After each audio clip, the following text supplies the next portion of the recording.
मनुष्य जन्मान मोल रे, इसे मिट्टी में ना रोल रे, अब तो मिला है फिर ना मिलेगा, कभी नहीं कभी नहीं कभी नहीं रे. पुढे काय म्हणाले संत, मतलब का संसार है इसका नहीं एतबार है, संभल संभल कर चलना रे बंदे, फूल नहीं अंगार है. हा संसार कसा आहे, हा संसार मोह माया आहे. मतलब का संसार है इसका नहीं एतबार है, संभल संभल कर चलणारे बंदे, फूल नहीं अंगार है. बरं, हे भजन करण्यासाठी तुम्हाला पैसे द्यावे लागतात का? कोणी घेतले का आजपर्यंत तुमच्याकडून पैसे? नहीं लगता कुछ मोल रे, इस मिट्टी में ना रोल रे, अब तो मिला है फिर ना मिलेगा, कभी नहीं कभी नहीं कभी नहीं रे. नहीं लगता कुछ मोल रे, इसे मिट्टी में ना रोल रे, म्हणजे हा जन्माला मानव देहाला वाया घालू नका. हा जो मानव देह आपल्याला प्राप्त झालाय हा असाच वाया जाऊ देऊ नका. हा मानव देह आपल्याला अगदी सहज प्राप्त झालाय महाराज, सहज प्राप्त झालाय म्हणून याची किंमत नाही, म्हणून याची किंमत आपल्याला कळत नाही. मानव देहाची किंमत जर आपल्याला कळाली असती तर याला उपयोग अशा गोष्टी आपण खाल्ल्या असत्या, याला उपयोग असे पदार्थ आपण आपल्या आतमध्ये टाकले असते. पण मानव देहाची किंमत आपल्याला कळली नाही म्हणून आपलं मन भजनामध्ये लागत नाही. बरेच लोक येतात म्हणतात, ताई माझी खूप इच्छा आहे भजन करायची, माझी खूप इच्छा आहे भगवंताची भक्ती करायची, पण माझं मनच लागत नाही हो. ते मन संसारामध्ये इतकं गुरफटलेलं आहे महाराज, ते मन संसारामध्ये इतकं रमलंय की ते भगवंताच्या भजनाकडे जबरदस्तीने सुद्धा जात नाही. त्याला कितीही जबरदस्ती केली तरी सुद्धा ते संसाराकडून भगवंताच्या भक्तीकडे जात नाही. कितीही सांगितलं बाबांनो भक्ती करा, भगवंताचं नामस्मरण करा, तरी सुद्धा महाराज लोक भगवंताची भक्ती करायला तयार होत नाहीत. मग आपण जर भगवंताची भक्तीच केली नाही, घेशी तेव्हा देशी ऐसा असंही उदाहरण. भगवान परमात्मा काहीतरी आपल्याकडून घेतो तेव्हा तो देतो. त्याचं दर्शन पण होणं इतकं सोपं नाही महाराज. त्याचं दर्शन पण करायचं असेल तर अगोदर त्याची भक्ती करावी लागेल, अगोदर त्याची भक्ती करावी लागेल. भक्ती केली महाराज मीराबाईने, भक्ती केली जनाबाईने. तुकोबराय म्हणाले, अहो एवढंच नाही, या संसारामध्ये गुरफटलेले जे लोक आहेत, या अज्ञानामध्ये गुरफटलेले जे लोक आहेत, त्यांना समजावून सांगण्यासाठी आम्ही वैकुंठवासी आलो याची कारणासी, आम्ही वैकुंठवासी आलो याची कारणासी, वैकुंठवासी आलो याची कारणासी, वैकुंठवासी आलो याची कारणासी. हे बोलिले जे ऋषी साच भावे वर्ताया, साच भावे वर्ताया, जाडू संतांचे मार्ग आडराणी भरले जग, जाडू संतांचे मार्ग आडराणी भरले जग. बोलिले जे ऋषी साच भावे वर्ताया, साच भावे वर्ताया, जाडू संतांचे मार्ग आडराणी भरले जग, जाडू संतांचे मार्ग आडराणी भरले जग.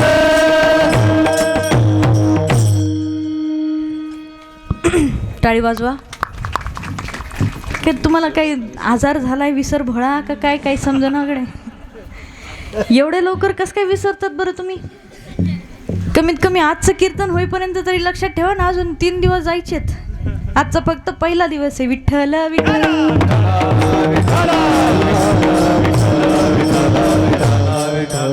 झोप तर येईना तुम्हाला? झोप लागना ना?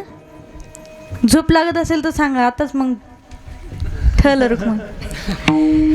विठ्ठल विठ्ठल.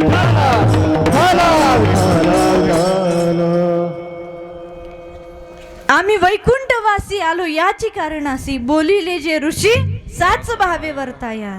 तुकोबराय म्हटले, ह्या जगाला जे अज्ञानाच्या दिशेने बघा भगवान परमात्म्याचा जन्म होणार आहे हे सर्वांना माहिती आहे. आता तुम्ही म्हणाल की भगवंताच्या जन्माची कथा सोडून ताई हे काय सांगत बसल्या, पण अगोदर हे समजणं गरजेचं आहे.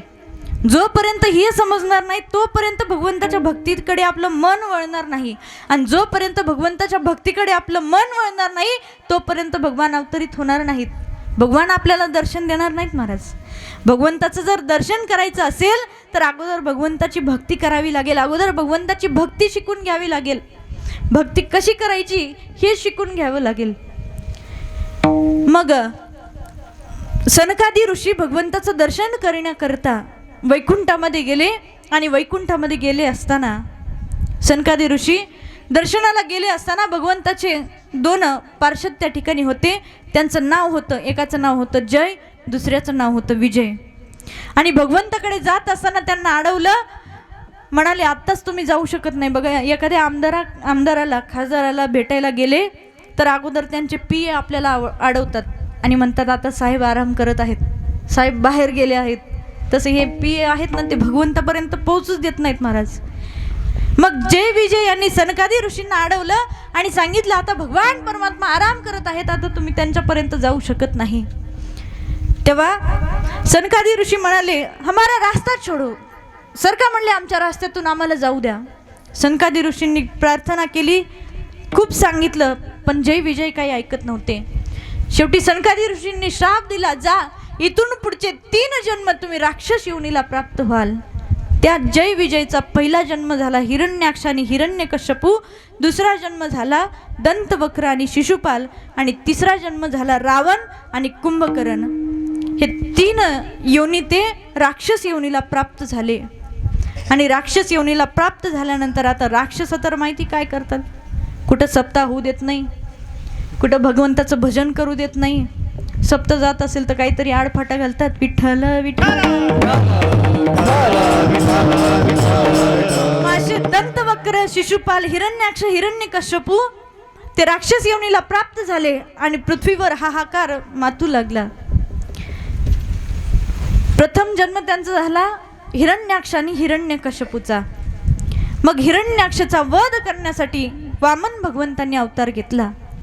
त्यानंतर हिरण्याक्षाचा भाऊ हिरण्यकश्यपू सर्व पृथ्वीवर हाहाकार मातू लागला आणि सर्व लोकांना सांगू लागला, ह्या पृथ्वीवर जर कोणी मोठा देव असेल तर तो मी आहे, माझं भजन करा, माझं पूजन करा. प्रल्हादजींना भगवंताची भक्ती करू देत नव्हता. प्रल्हादजी ऐकत नव्हते, भगवंताची भक्ती करत होते. प्रल्हादजींना भगवंताची भक्ती करू देत नव्हता. आणि मग प्रल्हादजींना हिरण्यकश्यपूने एके दिवशी जवळ बोलवलं आणि सांगितलं, बाळा, अरे तू एवढं ज्या नारायणांचं भजन करतोस ते नारायण राहतात तरी कुठं, ते नारायण राहतात तरी कुठं, त्यांचं दर्शन मला एकदा करावं, एकदा मला बघू दे तुझे नारायण कुठं आहेत. तेव्हा प्रल्हादजी म्हणाले, हरिव्यापक सर्वत्र समाना, प्रेम ते प्रगट होई मे जाना. भगवान परमात्मा तर प्रत्येक कणाकणामध्ये विराजमान.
भगवान परमात्मा, जोरदार वाजवा, माझा भगवान परमात्मा चराचरामध्ये विराजमान आहे.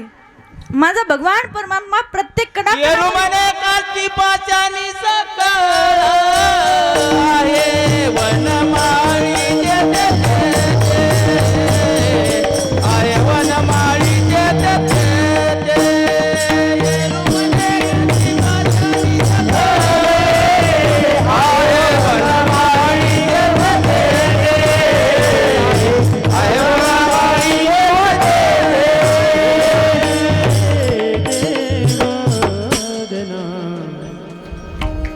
वाजवा वाजवा, टाळ्या वाजवा. तुम्ही काय नेमकं लाजायलात का काय, मला काही कळना बाबा. तो भगवान परमात्मा विठ्ठल विठ्ठल.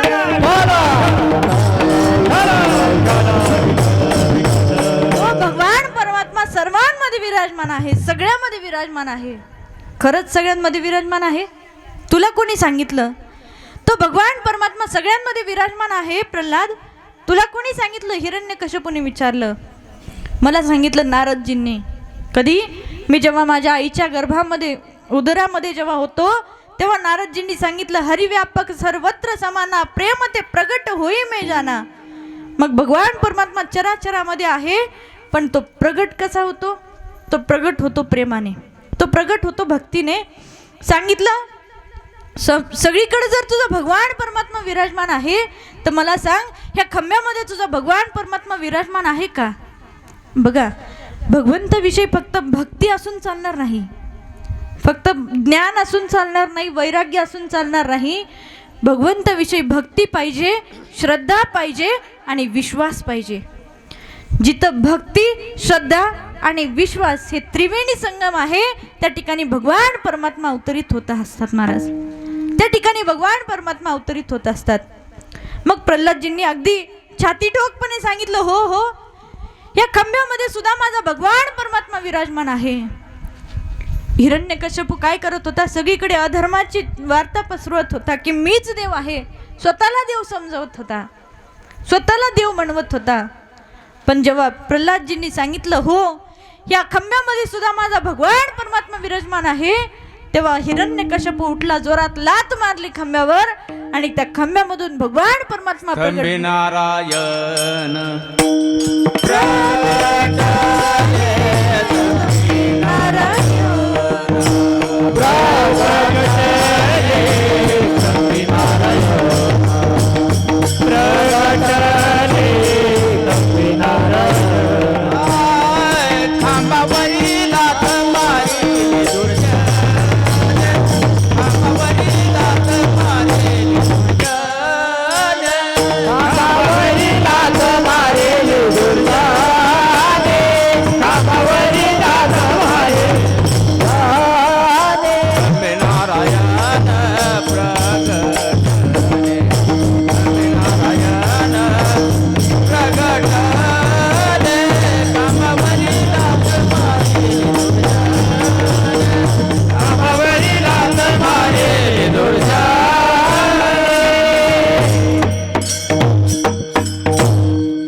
स्तंभी नारायण प्रगटले. खंबावर लात मारली आणि भगवान नरसिंहाच्या रूपामध्ये त्या खंब्यामधून प्रगट झाले. कशासाठी प्रगट झाले? भक्ताचं रक्षण करण्यासाठी. अभंगाच्या प्रथम चरणामध्ये धर्म रक्षावया अवतार घेसी, धर्म रक्षावया अवतार घेसी, धर्म रक्षावया अवतार घेसी, धर्म रक्षावया अवतार घेसी, धर्म रक्षावया अवतार घेसी, धर्म रक्षावया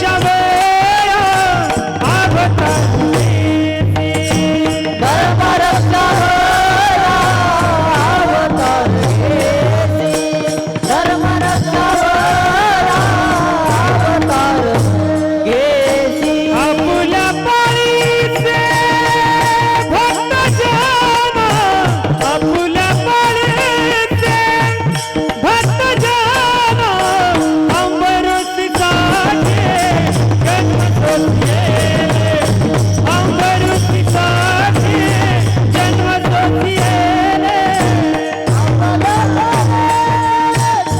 भक्त जन आपुल्या पाळीचे भक्त जन, अंबरसी काठे जन्म सोसिएले, अंबरसी काठे जन्म सोसिएले.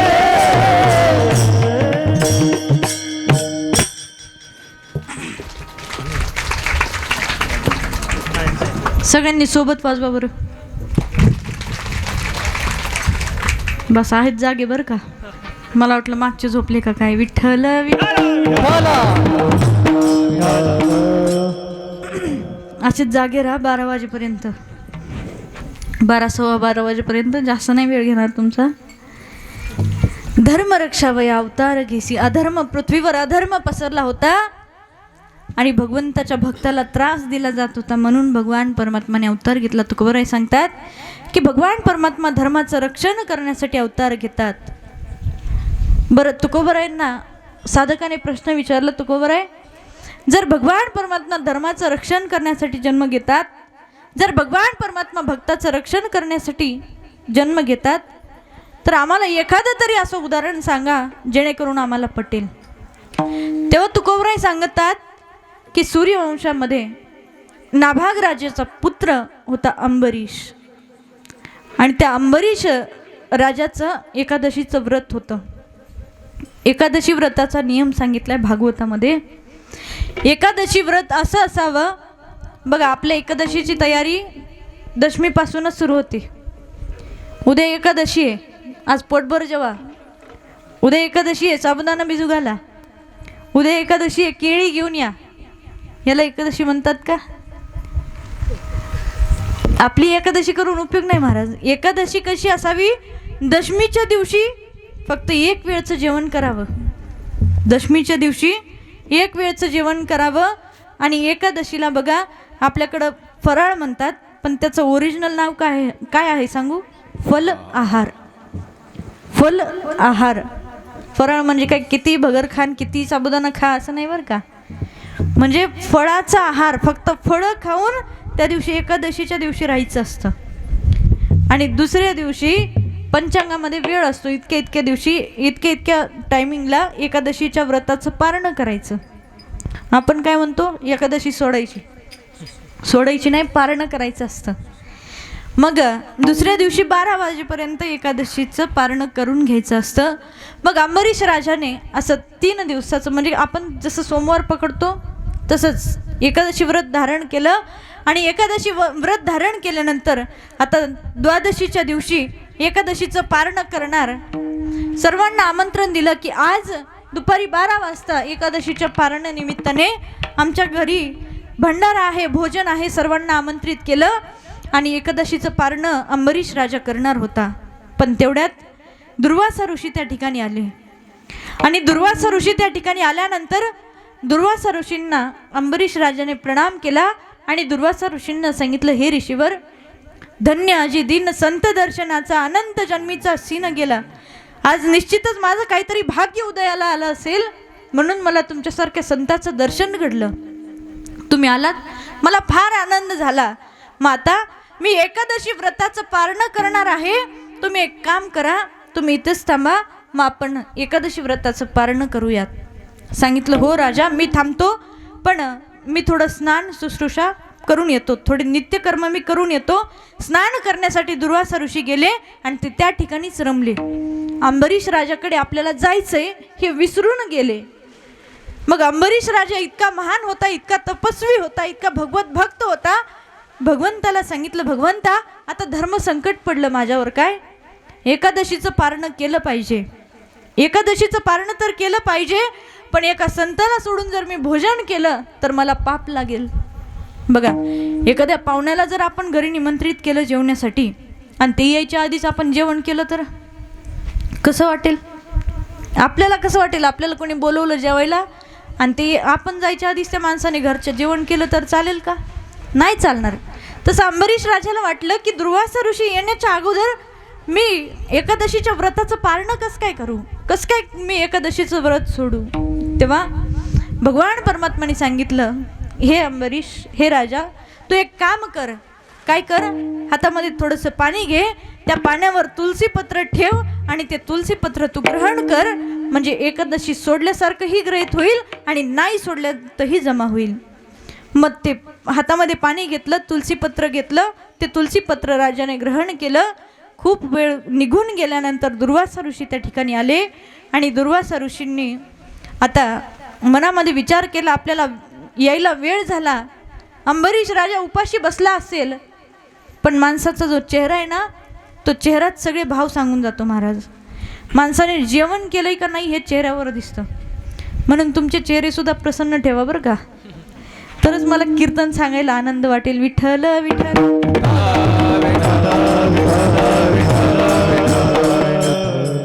काही माणसांचे चेहरे खूप प्रसन्न असतात महाराज. जेवण नाही केलं तरी सुद्धा ते प्रसन्न दिसतात. पण काही माणसांचे चेहरे असे असतात की नेहमी चेहऱ्यावर 12 वाजलेले असतात. एक बाबा होते कीर्तनात, कथेमध्ये 7 दिवसाची कथा होती. आता गाव नाही सांगणार, तुम्ही तिथं जाऊन विचारताना. मग एक बाबा होते 7 दिवस कथेमध्ये माझ्या समोरच येऊन बसायचे. मी एखादा विनोद जरी कथेमध्ये, आता मी कसं विनोद केला आणि तुम्ही हसले, मी कथेमध्ये एखादा विनोद जरी सांगितला तरी सुद्धा त्यांच्या चेहऱ्यावर स्माईल येत नव्हती, तरी सुद्धा ते हसत नव्हते. स्मित हास्य सुद्धा त्यांच्या चेहऱ्यावर येत नव्हतं. म्हटलं का हो बाबा, तुमच्या आयुष्यामध्ये असं कुठलं दुःख आहे, असं कुठलं संकट पडलंय की तुम्ही हसतच नाही? 7व्या दिवशी विचारलं बरं का, मला जायचं होतं म्हणून, नाही तर मी कशाला विचारू महाराज. मग विचारलं बाबांना, का हो बाबा तुम्ही हसत का नाही? ते म्हणले काय सांगू ताई, माझं आयुष्य, माझं जीवन खूप सुखात चाललं होतं म्हणे, मी खूप आनंदित होतो. पण जेव्हापासून शेजाऱ्याने बोर घेतलाय आणि त्याला पाणी लागले ना, तेव्हापासून माझ्या चेहऱ्यावरचं हसच निघून गेले. विठ्ठल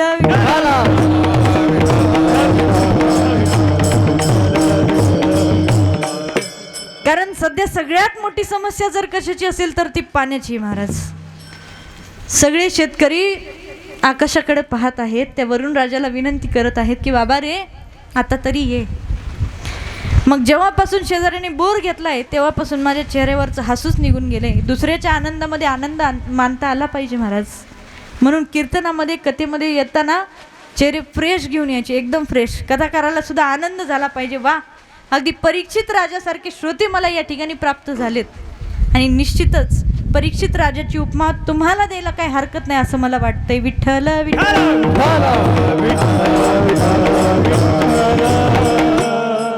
काय सांगत होते मी?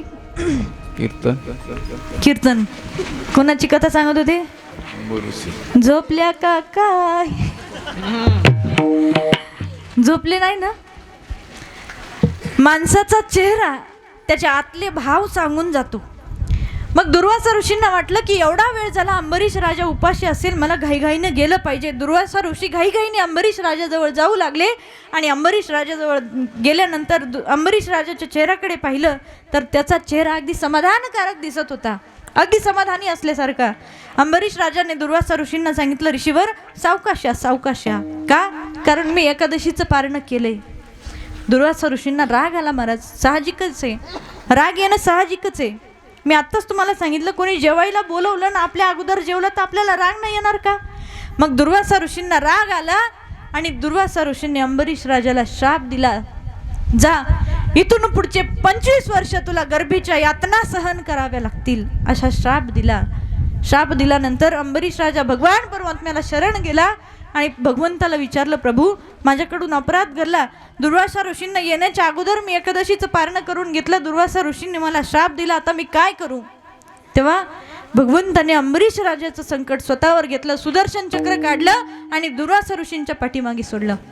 दुर्वासा ऋषींच्या पाठीमागे सुदर्शन चक्र जाऊ लागलं. दुर्वासा ऋषी पुढं पुढं, चक्र मागं मागं, असं करता करता करता दुर्वासा ऋषी भगवान शंकरांजवळ गेले. भगवान शंकर म्हणाले, ते सुदर्शन चक्र जे आहे ते मीच दिलेलं आहे भगवान विष्णूंना, आणि मी त्यांना दिल्यामुळं आता ते माझ्या सुद्धा कंट्रोलमध्ये नाही. तुम्ही जा म्हणले, दुसरीकडं कुठं तरी जा. दुर्वासा ऋषी ब्रह्मलोकामध्ये गेले. ब्रह्माजी म्हणाले, ते सुदर्शन चक्र कंट्रोल करणं ही ताकद माझी नाही, कारण मला जन्म दिला ते विष्णू आहेत आणि त्यांचं सुदर्शन चक्र माझ्याकडून आटोक्यात येणार नाही. तुम्हाला भगवान विष्णूंजवळ जावं लागेल. भगवान विष्णूंजवळ गेले. म्हणाले, प्रभू माफ करा, अपराध घडला, सुदर्शन चक्राला सांगा, थांबायला सांगा. प्रभू म्हणाले, माझ्या भक्ताचा अपराध केला ना तर मी माफ करत नाही. भक्ताचा अपराध घडला तर मी माफ करत नाही. आता तुम्ही ज्याचा अपराध केलाय त्यालाच क्षमा मागा. दुर्वासा ऋषी आले, अंबरीश राजाला लोटांगण घालणार. तेवढ्या दुर्वासा ऋषींना अंबरीश राजाने हाताने पकडलं आणि आलिंगन दिलं आणि सुदर्शन चक्राला शांत केलं. भगवान परमात्म्याने सांगितलं, अंबरीश राजा काळजी करू नको, जरी 25 वर्ष इथून पुढचे 25 जन्म तुला गर्भीच्या यातना सहन कराव्या असा श्राप जरी तुला लागला असेल, तुझा श्राप मी माझ्यावर घेतो. अभंगाचं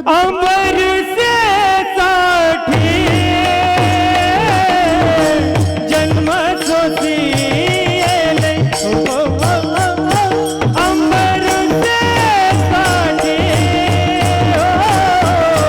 जन्म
विठ्ठल विठ्ठल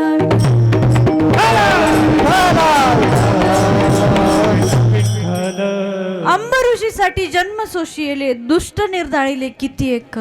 भगवान परमात्माने अंबरीश राजावरचा श्राप स्वतःवर घेतला महाराज. आणि निश्चितच भगवान परमात्मा भक्तावरची संकट दूर करत असतो. भक्ताची कामं भगवान परमात्मा करत असतो. अहो जनाबाईंसोबत जात्याने दळण दळू लागत होता तो भगवान परमात्मा. का? कारण भगवान परमात्मा स्वतः सांगतात अहम भक्त पराधीना. मी तर एकतर कोणाच्या अधीन नाही, पण एक व्यक्ती जो असा आहे जो मला स्वतःच्या अधीन करून घेतो. कोण आहे तो? माझा भक्त. माझा भक्त मला त्याच्या अधीन करून घेतो. आणि मी भक्तांच्या अधीन असल्यामुळे त्यांच्यावरचं संकट जर आलं तर मला तिथं जावं लागतं. मागे पुढे उभं राहे संभाळीत, मागे पुढे उभं राहे